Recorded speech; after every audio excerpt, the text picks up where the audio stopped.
Nikmat itu nggak harus enak, beda.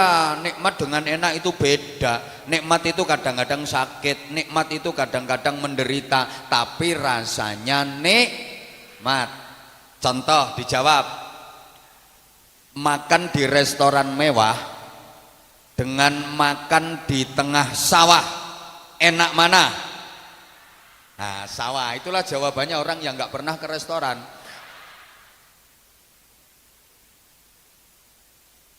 Kok iso enak di tengah sawah lo? Kalau bicara enak, ya jelas enak yang di restoran mewah. Lah situ jawabnya kok enak di tengah sawah, nggak pernah ke restoran.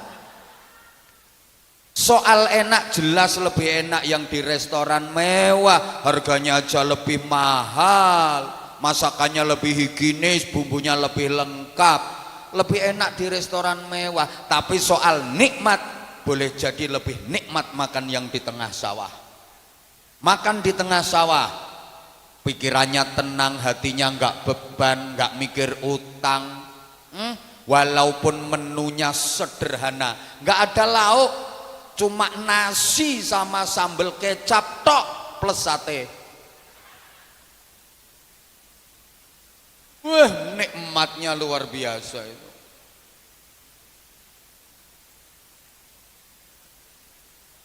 Lah yang di restoran mewah semua menu tersaji, tapi hati beban pikiran karena mikir utang, ya nggak nikmat. Baru dapat 2 sendok keselak gara-gara dengar orang batuk dari belakang dan suaranya persis wong sing diutangi. Bapak Ibu, tidur di spring bed sama tidur di pring kriet itu kalau enaknya jelas lebih enak yang di spring bed, mentul-mentul, mendut-mendut. Yang di pring kriet itu kriet, geger kecepet galar, kecantol paku. Tapi bisa jadi lebih nikmat yang di pring kriet. Memang mau tidur kriet, punggungnya kecepet galar, kecantol paku, tapi begitu lelap tidurnya bleksek, mimpi berangkat umroh. Oh, ngipi diamini. Mental melarat. Nikmat wong mimpine umroh, naik pesawat, ngono Pak, dilayani pramugari, pramugarinya cantik, langsing, nggak ada pramugari gembrot, nggak ada. Ra kaya ngono-ngono kuwi.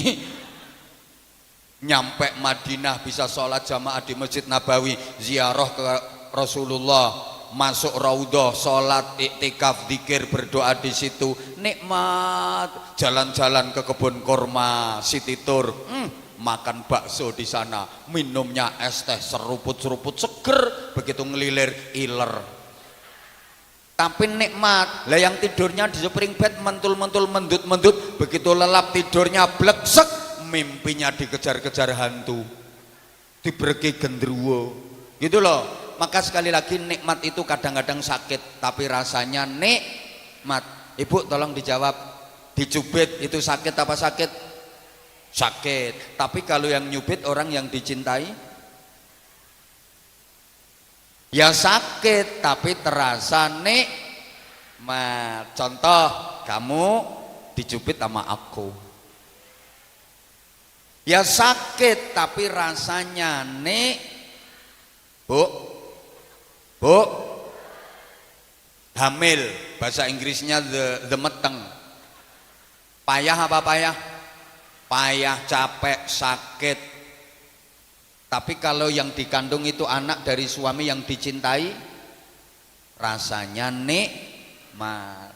Hamil muda muntah-muntah, dipamer-pamerin, malah suarane dikencengin, biar tetangganya denger. Dek, kenapa dek kok muntah-muntah? Aku meteng. Gitu. Apalagi kandungannya udah gede, pas tidur loh, bayinya nendang-nendang perut, diel-diel, sakit itu. Tapi ngerasa nikmat, sampai suaminya tidur dibangunin, ya bangun ya, ini loh ya proyek garapannya sampean ya. Coba kalau yang dikandung anak hasil urunan, arisan atau anak hasil pemilu, perkawinan hamil dahulu, dipeletet-peletet. Bu, kok nggak jawab ya ibu? Maaf, ibu tadi nyampe sini jam berapa bu? Jam 1? Berapa? Jam 10 ada yang nyampe sini.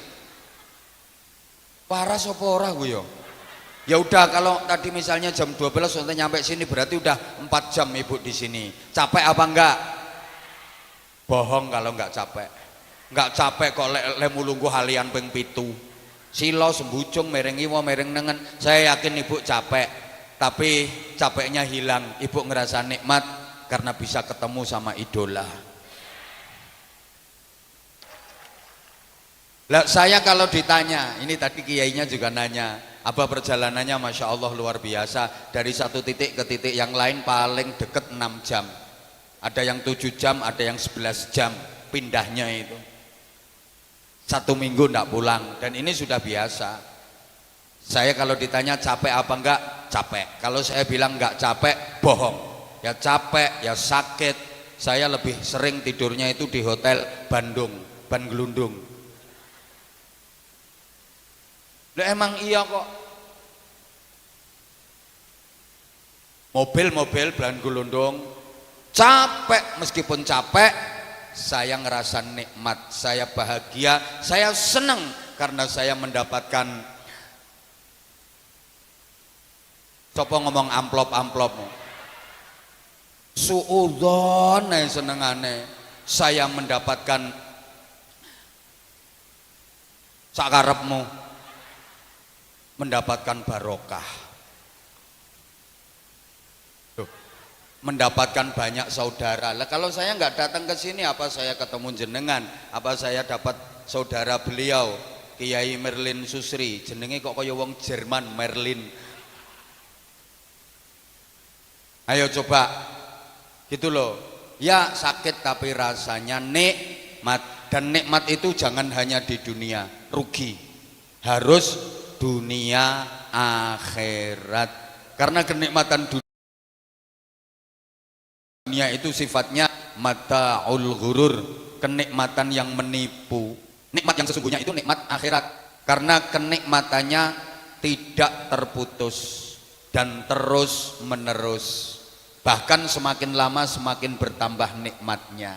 Kalau di dunia kan enggak, semakin lama semakin berkurang nikmatnya, bisa hilang nikmatnya, berubah menjadi derita.